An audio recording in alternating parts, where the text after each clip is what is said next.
Assalamualaikum warahmatullahi wabarakatuh. Perkenalkan, nama saya Miftahunisa Muzamil dari kelas 11 IPS 2.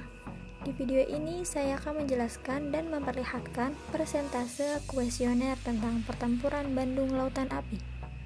Dalam video ini sudah saya lampirkan pertanyaan apa saja yang terdapat dalam kuesioner yang sudah saya buat. Kuesioner ini terdapat 15 pertanyaan.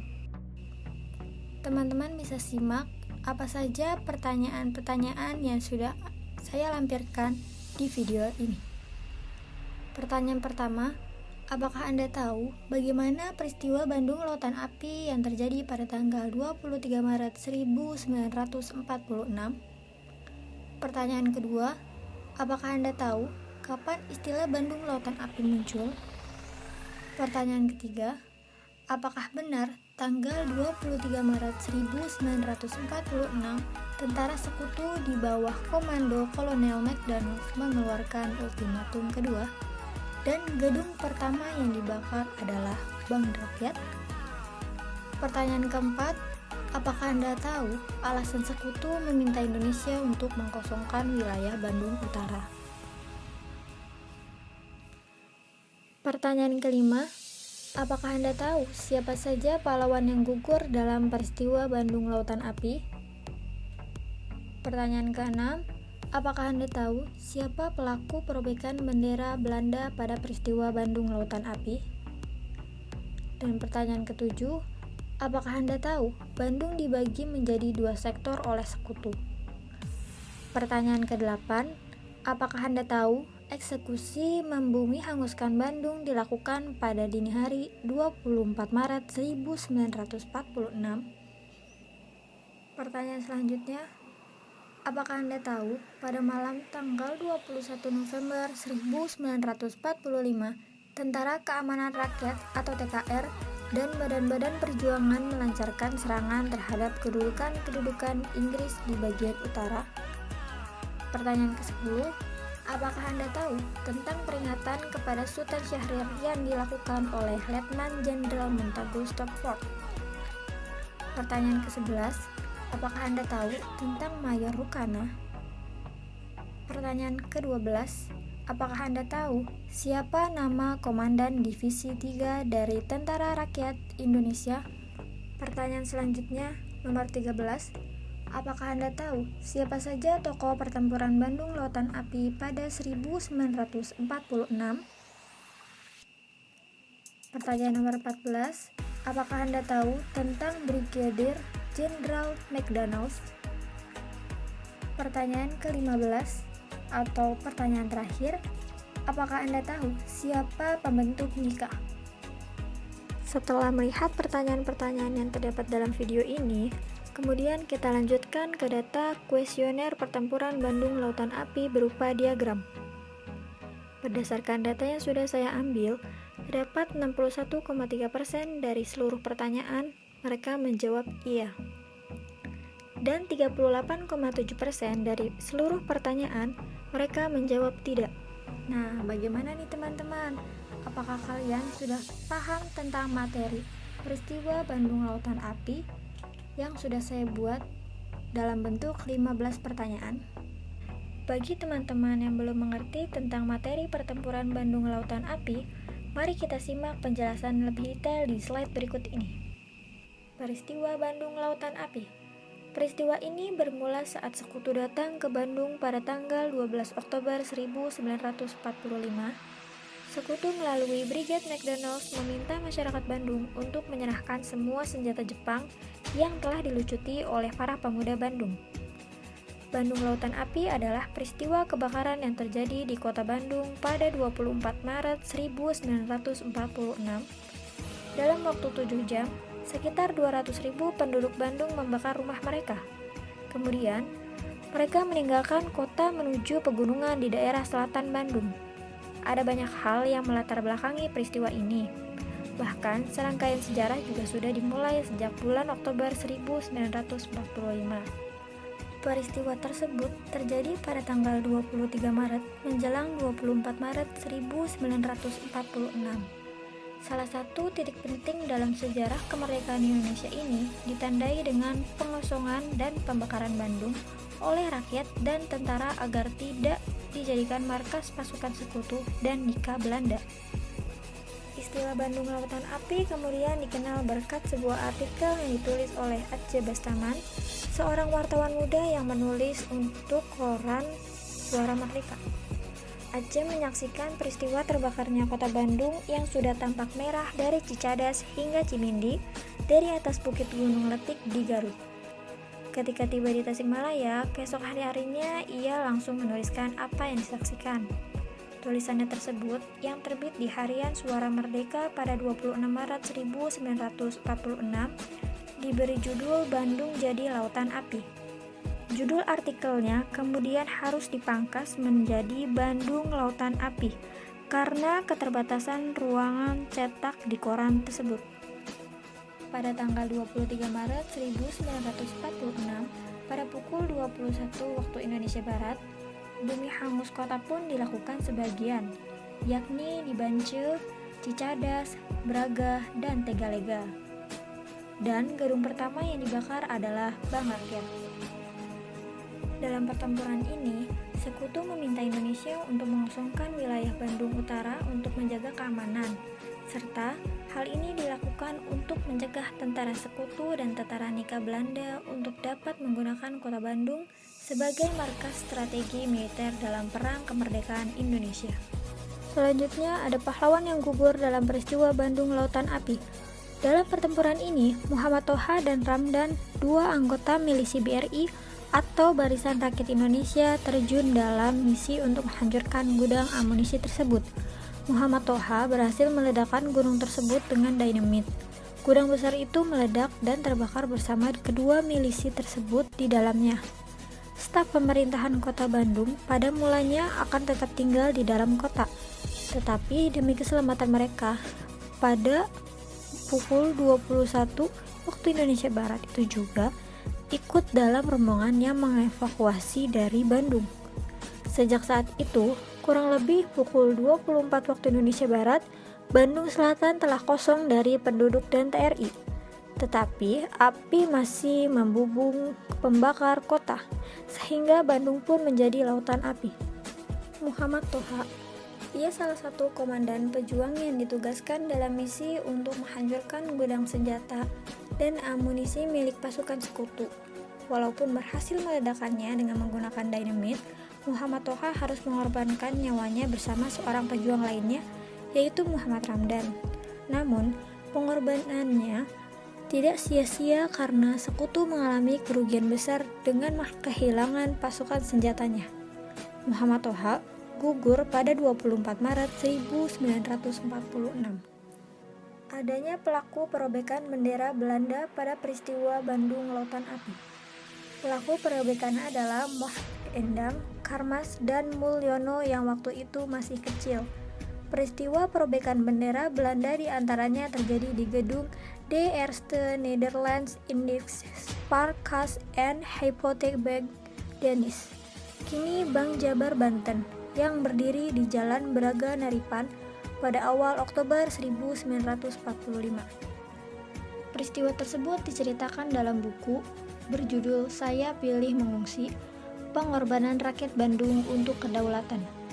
Cetakan kedua oleh Balai Pengelolaan Kepurbakalaan Sejarah dan Nilai Tradisional Dinas Pariwisata dan Kebudayaan Provinsi Jawa Barat 2013. Selanjutnya yaitu Bandung dibagi menjadi dua sektor oleh Sekutu. Tanggal 23 Maret 1946, Sekutu kembali mengulang ultimatumnya. Sekutu memerintahkan agar TRI atau Tentara Republik Indonesia segera meninggalkan kota Bandung.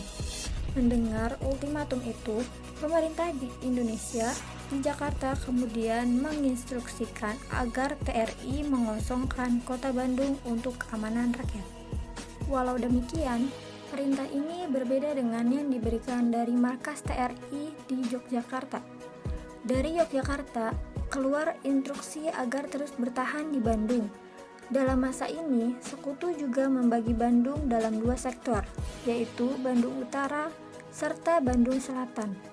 Lalu, Sekutu meminta masyarakat Indonesia untuk meninggalkan Bandung Utara.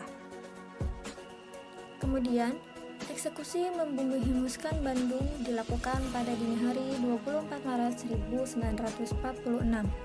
Dengan terbakarnya kota Bandung, maka sekutu tidak bisa memakai Bandung sebagai markasnya.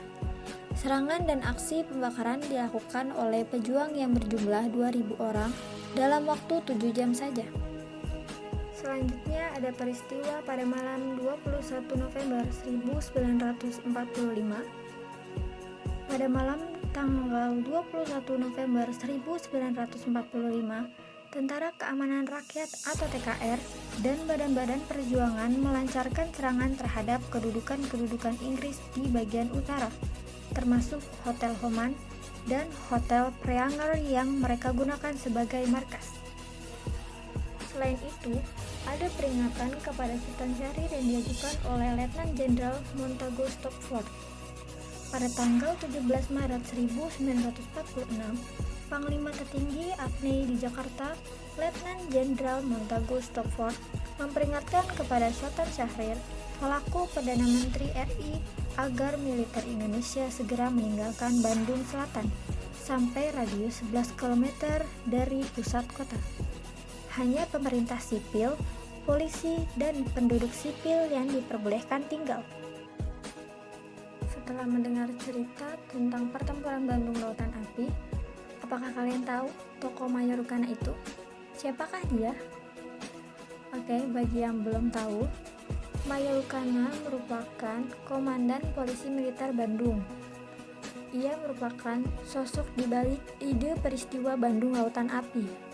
Saat musyawarah bersama Kolonel A.H. Nasution dan para pejuang lainnya, awalnya Rukana berpendapat untuk melawan dengan meledakkan terowongan Sungai Citarum yang ada di Raja Mandala agar sungai meluap dan membuat Bandung menjadi lautan air. Namun, karena Mayor Rukana mengatakannya dengan emosi yang meluap-luap, ia malah salah menyebut lautan air dan menjadi lautan api. Selanjutnya ada Kolonel Abdul Haris. Kolonel Abdul Haris Nasution merupakan komandan Divisi 3 dari Tentara Rakyat Indonesia atau TRI, atau yang saat ini disebut sebagai TNI. Ia berperan besar dalam pengambilan keputusan peristiwa Bandung Lautan Api. Setelah sekutu memberikan ultimatum, Kolonel A.H. Nasution bersama para pejuang lainnya tidak rela jika Bandung dimanfaatkan oleh pihak sekutu. Melalui musyawarah Majelis Persatuan Perjuangan Periang atau biasa disebut MP3, di hadapan semua kekuatan perjuangan pihak Republik Indonesia, Kolonel A.H. Nasution mengumumkan hasil musyawarah dan memerintahkan evakuasi kota Bandung. Hari itu juga penduduk Bandung membakar rumah mereka dan meninggalkan kota Bandung. Beliau juga meminta sekitar 200.000 warga Bandung ketika itu untuk meninggalkan kota. Oke, karena dari tadi kita udah membahas apa sih isi pertempuran Bandung Lautan Api, sekarang kita akan membahas tokoh pertempuran Bandung Lautan Api pada 1946. Tokoh-tokohnya ada 5. Yang pertama yaitu Muhammad Toha. Muhammad Toha ialah tokoh pertempuran Bandung Lautan Api yang berasal dari BRI atau Barisan Rakyat Indonesia. Muhammad Toha lahir pada tahun 1927 di Bandung. Ia salah satu komandan pejuang yang ditugaskan dalam misi untuk menghancurkan gudang senjata dan amunisi milik pasukan sekutu. Walaupun berhasil meledakannya dengan menggunakan dinamit, Muhammad Toha harus mengorbankan nyawanya bersama seorang pejuang lainnya, yaitu Muhammad Ramdan. Namun, pengorbanannya tidak sia-sia karena sekutu mengalami kerugian besar dengan kehilangan pasukan senjatanya. Muhammad Toha gugur pada 24 Maret 1946. Tokoh yang kedua yaitu ada Kolonel Abdul Haris. Kolonel Abdul Haris Nasional itu tugasnya untuk memutuskan tindakan apa yang dilakukan untuk menanggapi ultimatum sekutu agar mengosongkan kota Bandung. Maka diselenggarakannya suatu musyawarah pada 23 Maret 1946 di Jakarta. Sebagai komandan Divisi 3, Tokoh pertempuran Bandung Lautan Api, Kolonel Abdul Haris Nasution, bertanggung jawab akan nasib rakyat serta anak buahnya. Ia sangat terlibat pada musyawarah yang dilakukan untuk pengambilan keputusan yang mengarah kepada peristiwa Bandung Lautan Api. Peristiwa tersebut dilakukan bersama dengan pemerintahan sipil, polisi, DPRD, dan Karesidenan. Ia menyampaikan keputusan musyawarah dan memerintahkan evakuasi rakyat Bandung. Pemerintah pusat telah memutuskan untuk mematuhi ultimatum yang diberikan Inggris untuk menghindari pertumpahan darah lagi dan menugaskan militer untuk menjalankan keputusan tersebut. Setelah itu, A.H. Nasution kemudian mengadakan pertemuan lagi dengan para pejuang yang menghasilkan keputusan untuk membumi hanguskan kota Bandung. Tokoh yang ketiga yaitu adalah Mayor Rukana. Mayor Rukana adalah tokoh pertempuran Bandung Lautan Api, seorang komandan polisi militer Bandung. Ia adalah orang yang mencetuskan ide untuk membakar Bandung Selatan menjadi lautan api. Awalnya ia menanggapi Letkol Omon Abdurrahman yang ditegur Kolonel Nasional karena ingin melakukan perlawanan. Rukana yang juga ingin melawan mengatakan untuk meledakkan terowongan Sungai Citarum yang ada di Raja Mandala agar sungai meluap dan membuat Bandung menjadi lautan air. Namun karena emosi, ia malah mengatakan lautan api, bukan lautan air. Dan tokoh yang keempat yaitu ada Sultan Syahrir. Sultan Syahrir merupakan tokoh pertempuran Bandung Lautan Api yang pada saat itu menjabat sebagai Perdana Menteri Republik Indonesia Serikat. Ketika Kolonel Nasution mengajukan keberatan untuk mengkosongkan Bandung, Syahrir justru memutuskan untuk menuruti ultimatum tentara Inggris atau sekutu. Dasar pertimbangannya adalah bahwa TRI belum memiliki sarana yang memadai untuk menjadi tandingan sekutu yang membawa banyak persenjataan. Dalam kondisi demikian, sangat beresiko menimbulkan korban jiwa lagi di pihak Indonesia. Padahal TRI dibutuhkan untuk melawan Nika yang akan datang setelah sekutu. Sultan Syahrir mengkhawatirkan tindakan pembakaran akan merugikan rakyat juga, karena memerlukan biaya untuk membangunnya kembali. Dan tokoh selanjutnya yaitu ada Aceh Bastaman. Aceh Bastaman merupakan reputase surat kabar Suara Merdeka yang pada waktu itu barangkali bisa disejajarkan dengan surat kabar Suara Rakyat di Surabaya yang lalu pindah ke Kediri, Malang, dan Mojokerto. Kedua surat kabar ini dibredel Belanda pada saat melakukan agresi militer 1 di Juli 2014. Istilah Bandung Lautan Api kemudian dikenal berkat sebuah artikel yang ditulis oleh Aceh Bastaman, seorang wartawan muda yang menulis untuk koran Suara Merdeka. Aceh menyaksikan peristiwa terbakarnya kota Bandung yang sudah tampak merah dari Cicadas hingga Cimindi dari atas bukit Gunung Letik di Garut. Ketika tiba di Tasikmalaya, keesokan harinya ia langsung menuliskan apa yang disaksikan. Tulisannya tersebut yang terbit di harian Suara Merdeka pada 26 Maret 1946 diberi judul Bandung Jadi Lautan Api. Judul artikelnya kemudian harus dipangkas menjadi Bandung Lautan Api karena keterbatasan ruangan cetak di koran tersebut. Setelah membahas tentang tokoh pertempuran Bandung Lautan Api, apakah kalian tahu Brigadir Jenderal McDonald itu siapa? Brigadir Jenderal McDonald yaitu Panglima Tentara Inggris yang diberi kuasa oleh sekutu untuk melakukan tugas-tugas meliputi mengumpulkan dan menawan tentara Jepang, memberikan dan merawat orang-orang kulit putih yang ditawan Jepang, serta memulihkan ketertiban. Setelah sampai di sisi akhir dari pembahasan kali ini, apakah kalian tahu siapa pembentuk Nika? Nika dibentuk oleh Van Mook dan Van der Plas atas persetujuan pemerintah Kerajaan Belanda. Nika singkatan dari Netherlands Indies Special Administration. Nika merupakan pasukan sipil Belanda. Kedatangan Nika merupakan ujian yang berat bagi bangsa Indonesia Karena setelah Indonesia memproklamirkan kemerdekaan, berarti Indonesia telah merdeka dari belenggu penjajahan negara asing. Rakyat Indonesia tidak rela jika akan dijajah kembali. Oleh karena itu, timbul perlawanan demi mempertahankan kemerdekaan.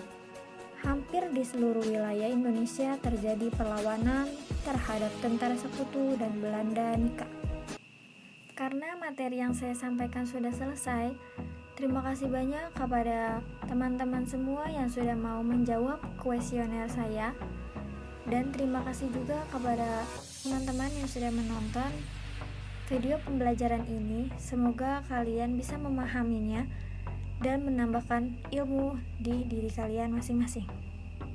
Saya Miftonisa Muzamil selaku pembuat video mengucapkan terima kasih banyak. Wassalamualaikum warahmatullahi wabarakatuh.